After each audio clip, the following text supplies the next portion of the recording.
My name is John Pyke, and I am delighted. In fact, this is one of my absolute favorite activities. Why? Because I get to be a small part of celebrating the success, some incredible successes of clients that are visionary, progressive, that have, superb integrity, are great leaders, highly thought of by those that are in their employ. And there's no better representative of all those things than Jeff Cook. So let me just mention a couple things about Jeff. I had the pleasure of meeting Jeff 4 years ago next month. We were at a radio and television experts event. I was an opening keynote speaker. Barbara Corcoran was the middle speaker, and Glenn Beck was the wrap-up speaker. And literally, when I stepped off stage, 20 people in the audience said, I recognize that recruiting is so important that I need some help. And Jeff was one of those people that was at the very front of the line. He's been with me since day one. He was one of my very first customers. And I'd just like to introduce Jeff to you. But before I do, I want to mention to you that when we started working together, Jeff was doing 300 sides.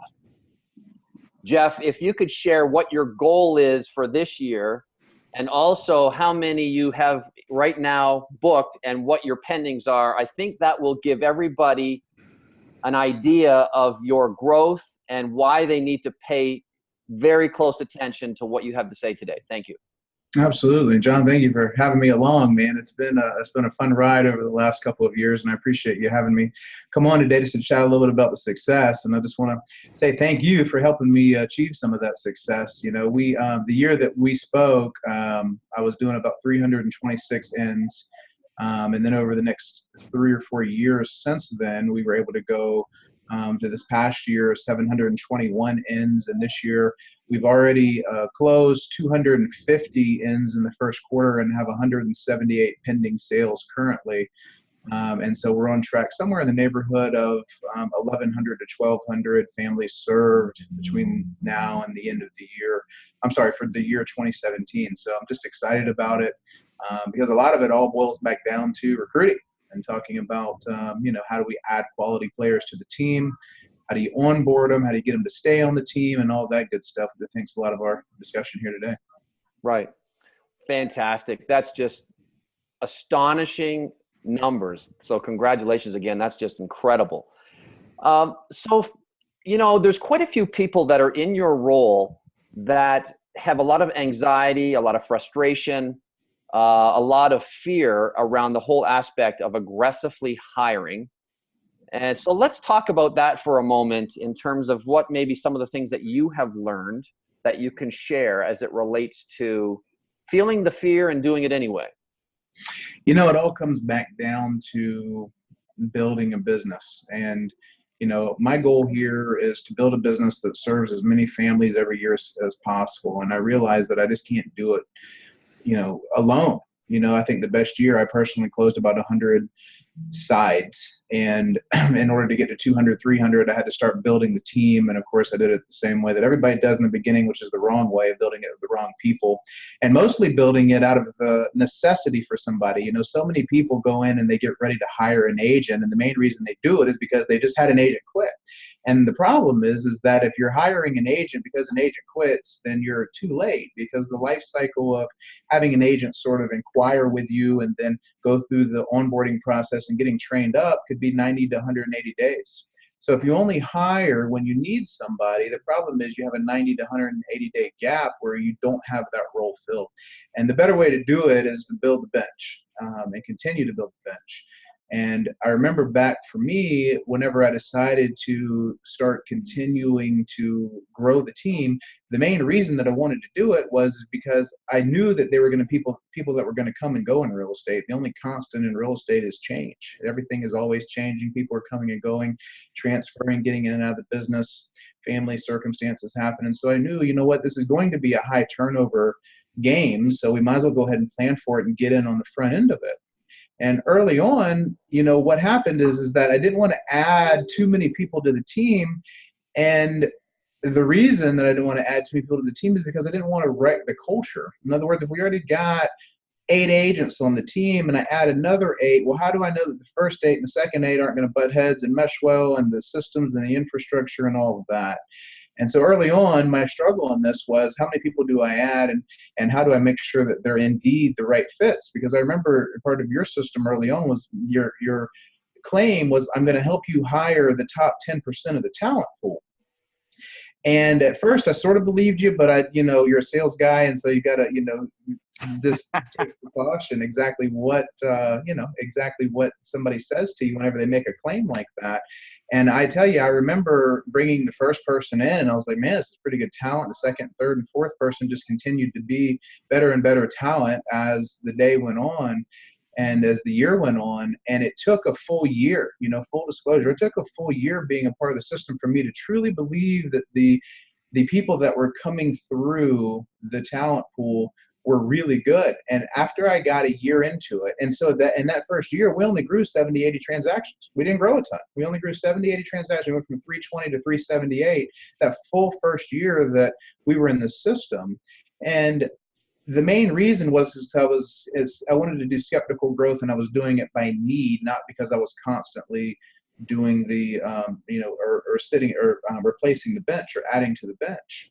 Right. And after the first year, I remember looking around. I said, you know what? If there's 2 out of 3 of these people are going to be awesome and are going to make it, and in real estate, that's great. There's a 90% failure rate, right? So I'll take a 2 out of 3 success rate all day long.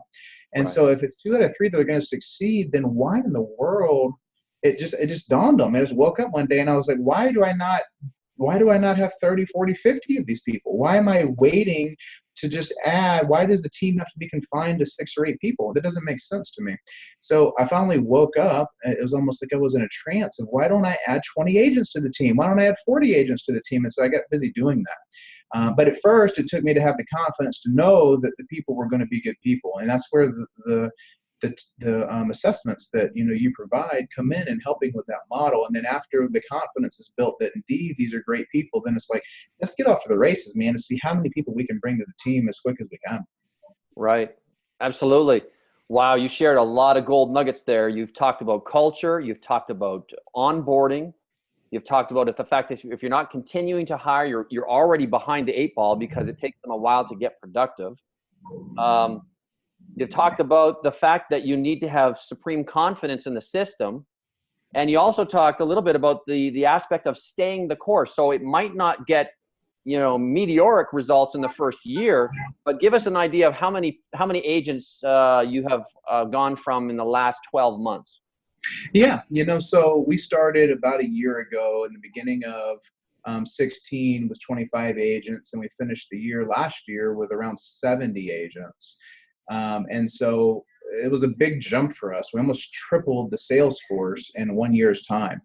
And that was very challenging. It was very, very, very challenging to do that. Anytime you triple the size of anything, you're going to absolutely test the limits of it. So I do want to say it's not easy, but I did have the confidence that I had the majority of the right people on the bus. And that's the important part. If you're adding people just to add people out of necessity, or you don't really know if you've got talent or not, man, you don't sleep well at night. But when you add people and you know that they're going to help get it figured out regardless, just because they're good quality people, they're good quality talent, and as long as you have the ability to scale the infrastructure, then it doesn't matter if you triple in size. And that was the revelation that I had. It says, it doesn't matter if you're at 25 and want to go to 75, why wouldn't you go do that? And so to sort of unpack this thing just a little bit more, John, I think it's important that we look at a couple of aspects, and that could be anywhere from boarding the person to retention to team structure, because as you start growing this thing, the number one problem that we have today is not finding new talent. That's not the number one problem. Last year, we had 983 applicants come in last year. So trying to find new talent's not our problem. It's how quick can we actually board these people, get them up to speed, make them become leaders and trained in how to convert leads. That's our new problem. Our old problem was, where do we find them? Now the new problem is, what in the world how do we get them trained up? How do we scale fast enough? So we've had to, add onboarding. And I was reading this the other day, and it said, that the longer and more exhaustive the onboarding process is, the more fulfilled that the people are going to be within the team, and also the longer they're going to stay with you and the more successful they're going to be. And it really hit home with me because I said, you know what? So many of these teams out there, what they're doing is they'll get somebody in and it's like, shadow Susie, shadow this person, shadow that, and, you know, go figure it out. Call me when you have a problem. And it's because everybody's busy. They don't have any other way to do it. Well, what happened here is whenever we learned how to start recruiting so many people and start running them through the assessment, it really forced us to evaluate, A, our interview process, but B, it also really forced us to go in and evaluate the onboarding process and create a full-blown mentor program. And had we not had all the original applicants and the people wanting to join our team, there's no way we would have ever even thought or decided to want to, you know, go into that. And so it challenges us on everything, all the way down to onboarding, all the way down to retention, on keeping the people that have been the A players ever since, you know, the beginning of the team.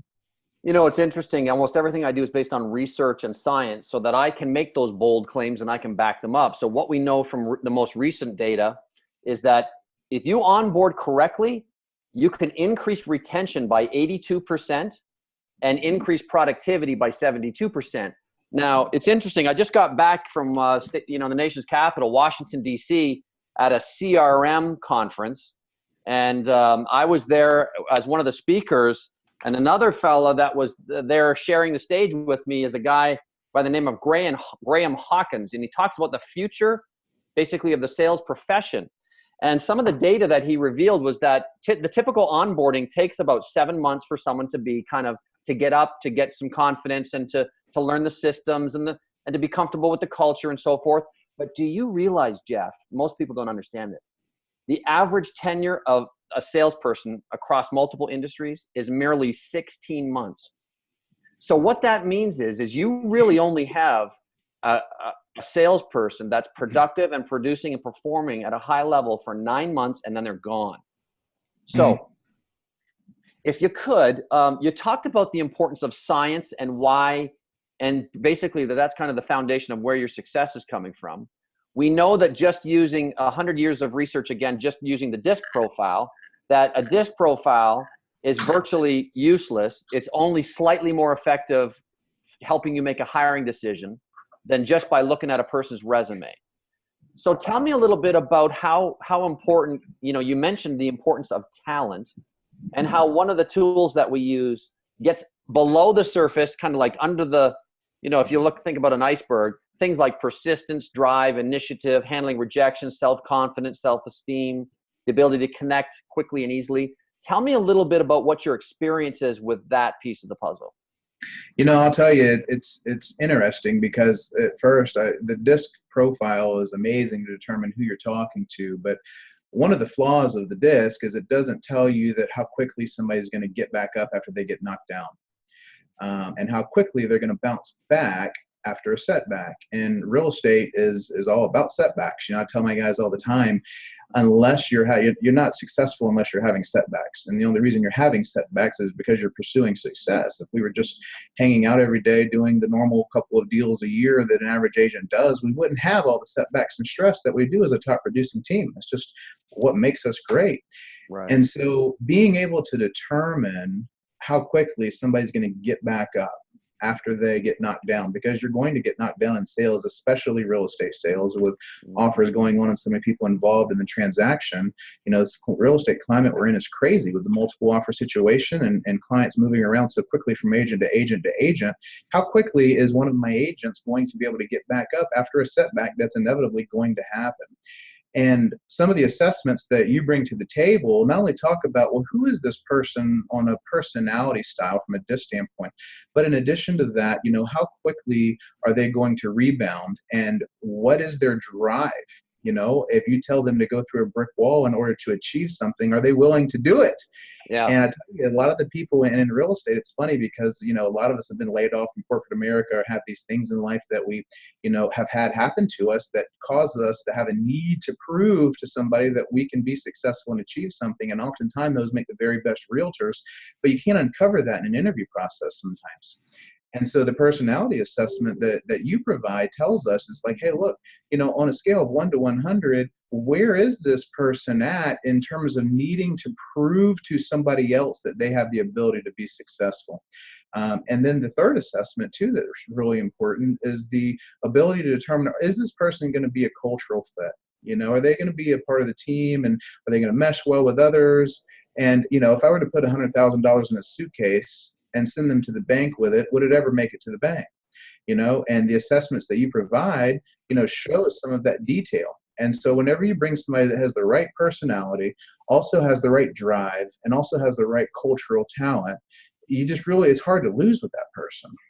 Right. And so that's the part that you bring to the table that I appreciate. And that goes back to that confidence of just knowing, if I've got the right person on the team and they fit those things, mindset and attitude's 80% of it, skill set's 20%. So if I can go ahead and get the 80% out of the way long before their first day ever on the job, then I might as well just absolutely give them the benefit of the doubt and proceed forward. Brilliant. That's outstanding. Very well explained. I know that sometimes a picture's worth 1,000 words. Let me just kind of give everybody a visual. For those of you that have not seen this, this is an iceberg. And according to this, basically 12% of what you can see is above the surface, okay, in an interview. What Jeff is talking about, the remaining 88%, the information that you absolutely must know in order to eliminate or greatly minimize the wrong hires, is hidden to the naked eye. It's below the surface. It actually has to do with innate talents, not skills. You can teach a skill, but you really can't teach, the talent piece, right? So they may have the best personality all day long, but they're never going to do anything because they don't have the right motivation or drive. So how many times, they look the part, they say the right thing, but they never really produce anything. Absolutely. So Jeff, without question, you have achieved the highest level of success and the fastest as it relates to hiring and using these scientifically validated, proven tools that helps quadruple your hiring effectiveness. So explain, why is it so important to have a consistent process? Instead of doing, having a hiring push for 6 months and then taking 6 months off, then starting it back up again. Tell me what your learnings and observations would be there for everybody. Well, it dawned on me, here's the thing. Let's say I go out and invest money into buying a lead that wants to say, buy or sell with me. By the time I get done paying an agent, paying all advertising and office expense and rent and utilities and copies and the lights and paying the agent, by the time that's all said and done, the company's probably going to net anywhere from $1,000 to $1,500, depending on the price point. But in our market, that's what it is. So I started thinking about it, and I said, if an agent is going to net me more money than a lead, yes, I need to invest in leads, but why don't I invest in agents? And so if I invest in a lead from marketing to generate a lead, and that person successfully closes, then yeah, I got a one-time pop of $1,000, $1,500, which is brilliant. It's nice. And I need that. But what about whenever I invest into, say, a new buyer's agent that may go and put $120,000 gross commission dollar and 60,000 of that flow straight to the bottom line, and after expenses, that may yield $15,000 to $20,000 net. So I started looking at each potential new hire as a $15,000 to $20,000 net. That's not a one-time thing. It happens every single year. And so I started thinking about this, and I said, here's the deal. If I'm going to invest into leads, I might as well go ahead and invest into agents that can help you take those same leads and take them to a new level. Higher quality talent, better conversion, more people to service it overall. And so it just dawned on me one day, investing marketing dollar into a recruiting is actually a higher and better use of a dollar invested than pushing that same thing into a lead alone. Now, of course, you got to have leads in order to make the system work, but I really need to have the agents that have better quality conversion skills to maximize the leads that I've already got. And when that dawned on me, I said, what? Why is it that people hire and invest into these $10,000 to $20,000 net commission dollar amounts only when they need it? That doesn't make sense to me. They only invest in a new agent whenever they have an agent quit, and then it takes 6 months to fulfilling that role. And so I just started saying, let's just take right off the bat, let's take 10 to 20% of our entire advertising budget. And our advertising budget is substantial. I mean, it's, we're approaching $1 million at this point in time per year just to advertise. And so I said, let's take, 10% of that and let's reinvest that into finding new talent, reinvest that into taking our current talent onto, whether it be trips or education or whatever, and just make sure that the retention is high. And that way we have new talent coming in behind it. And don't do it out of necessity. Have that advertising wheel for new agents, new talent going all the time. Keep it going all the time. And so that way you always have a steady flow of prospects coming in, and listen, you know better than anybody, John, because you grade every single one of these assessments that come in. Every single month, I'm pushing anywhere from 20 to 60 new applicants coming in to our real estate team wanting to become an agent on our team.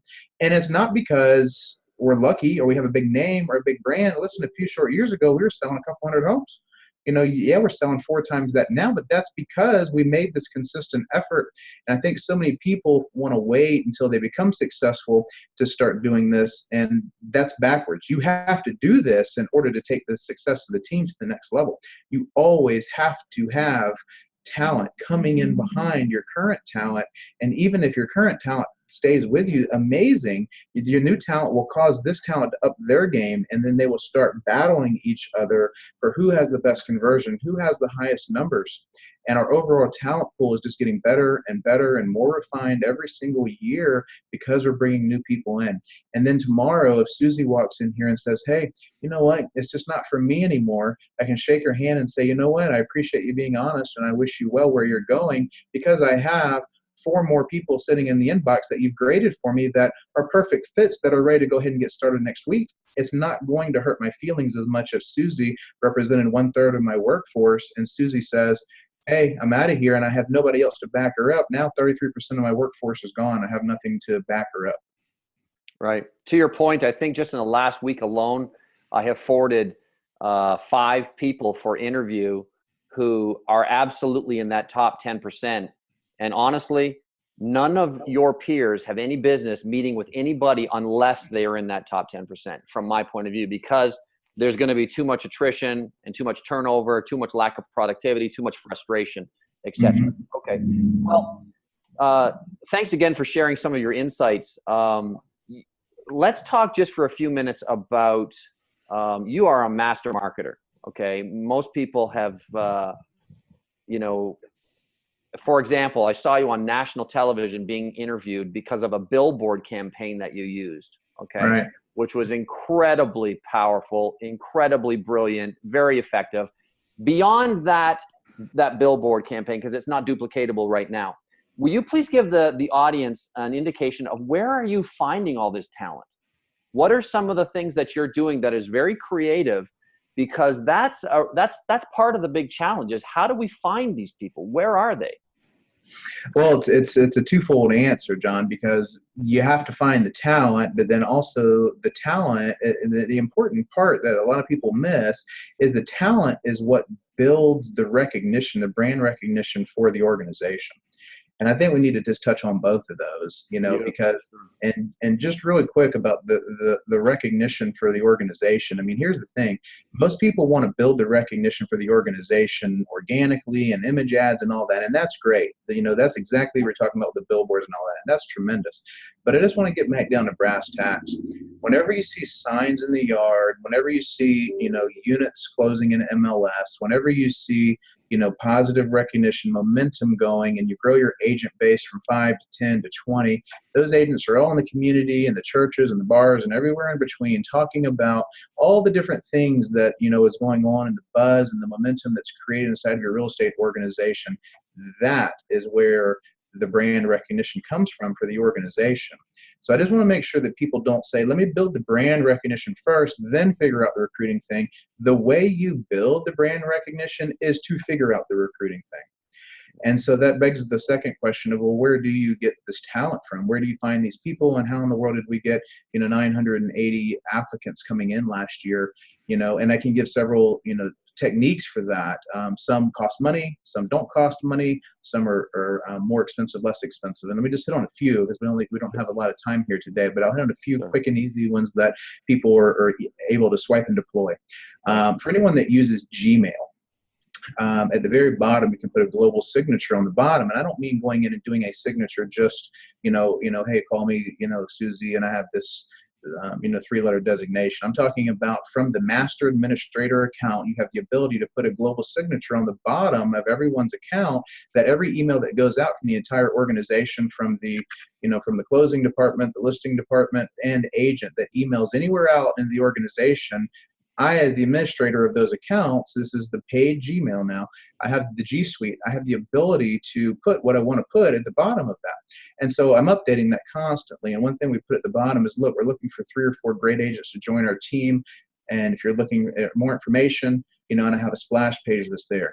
It cost nothing for me to do that. I just told the story. Right. That's all I did was just tell the story. I had a need to tell the story. Running a few Facebook ads. Facebook is extremely, extremely powerful. Whenever I have an agent that comes on my team and they do well, all I'm doing, and especially if they're a good culture fit, all I'm doing is going to their page and posting about how well they're doing, giving them public kudos, public recognition. And then I'll say, as the last sentence, I'll say, if anybody else that you know of is thinking of getting into real estate, tell them to come check out our website, and I'll post the website. And they keep seeing their friend doing well in real estate, doing well, whatever. And then all of a sudden, all their friends are starting to be intrigued about this, and it just creates the momentum. Posting that to their wall cost me absolute $0 to do. Another one that's very inexpensive to do, John, is that, a lot of realtors are getting these inboxed emails. And there's the debate, do I want new agents, do I want experienced agents?